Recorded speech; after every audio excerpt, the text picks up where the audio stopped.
দেখো আজকে অনেক দিন আগেকার কথা, সেই কাকার সঙ্গে আজকে দেখা হয়ে গেল। কাকা, তুমি যখন আইসক্রিম বিক্রি করছিলে তখন আইসক্রিমের দাম কত ছিল? 20 পয়সা বিক্রি, 10 পয়সা কিনা। আজকে সেই বাজার দুর্মূল্য তুলনামূলক আজকে কোথায় আজ দাঁড়িয়েছে? এখন মোটামুটি 5 টাকা, 10 টাকা, 20 টাকা, 30 টাকা, 40 টাকা। দেখো কাকার মুখেই শুনলে। তাহলে উনি কতদিন ব্যবসা করছে?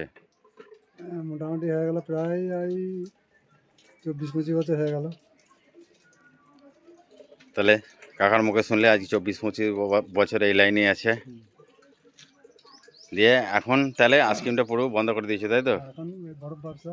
বড় ব্যবসা দিয়ে ব্যবসা কেমন চলছে? টুকটাক চলছে। আগেকার দিনে যেমন পেটি পেটি লেগেছি গিয়ে ঢেলে দিচ্ছি, এখন তার হকার বেশি হয়ে গেছে। এখন মাল বিক্রিটা কম।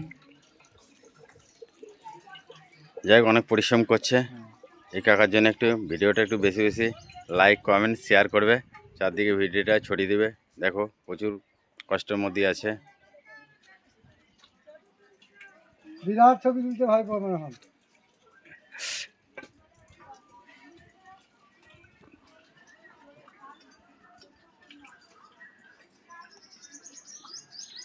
টাটা।